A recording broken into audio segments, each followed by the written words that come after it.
আসসালামু আলাইকুম ভিউয়ার্স। সংযুক্ত আরব আমিরাতে যারা থাকেন তারা মোটামুটি এই বিষয়টার সাথে পরিচিত যে এই দেশের কানুন পরিবর্তনশীল। সকালে একটা কানুন হয়, দেখা যায় সেটা আবার বিকেলে তারা নাকচ করে দেয়, অথবা বিকেলে আরেকটা কানুন হচ্ছে। তো এইরকম অবস্থার সাথে আমরা পরিচিত যারা এখানে আমরা রয়েছি, বা বাইরে যারা রয়েছেন তারা হয়তো জানেন না।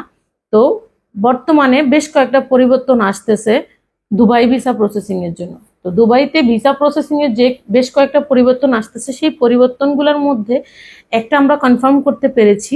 সেটা হচ্ছে, আপনি যখন এন্ট্রি পারমিট ডালবেন, মানে এখান থেকে যখন আপনি ভিসা ঢালবেন, সেটা আউটসাইডের জন্য হোক আর ইনসাইডের জন্য হোক, আপনি যখন ভিসা ঢালবেন তখন আপনাকে পাসপোর্ট, আপনি এর আগে কি করতেন, পাসপোর্টের আপনার যেটা শুধু, যেখানে শুধু সবকিছু আপনার অ্যাড্রেস এবং আপনার ব্যাপারে লেখা আছে ডিটেল, ওই পেজটা আপনি আগে দিতেন।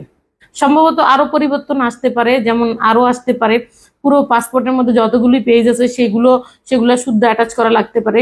সেটা আসলে এখনো কনফার্ম না। যেটা আমরা কনফার্ম হয়েছি, এন্ট্রি পারমিটে আপনাকে অবশ্যই পাসপোর্টের এপিটোপিট, উপরের যে কভারটার এপিটোপিট দুইটাই দিতে হবে, পাসপোর্ট কপিও সংযুক্ত করতে হবে এবং আপনার ছবি দিতে হবে। তারও পরিবর্তন আসতেছে, আসলে কি কি আসতেছে তারা এখনো খোলাসা করে নাই। তো সম্ভবত এটাও না, শুধু আরো কয়েকটা কানুন আসবে। আপনারা যারা আমাদের ভিডিও দেখেন তারা আমাদের ভিডিও নিয়মিত দেখতে থাকুন, আমাদের পেজ ফলো দিয়ে রাখুন এবং আমাদের সাবস্ক্রাইব করুন। সাবস্ক্রাইব করলে আপনি যেটা জানতে পারবেন, সামনে আরো কিছু আপডেট আসতেছে সেটাও জানতে পারবেন। যেমন কোন কোন দেশকে 2026 সালে ব্ল্যাক লিস্টে ফেলানো হবে, দুবাইতে কোন কোন দেশের লোক 2026 সালে ভিসা নিয়ে ঢুকতে পারবে না, বা অন্যান্য ভিসার ব্যাপারেও আরো কিছু আপডেট আসবে ইনশাল্লাহ। তো সে পর্যন্ত ভালো থাকুন, দেখা হবে নতুন ভিডিওতে। আল্লাহ হাফেজ।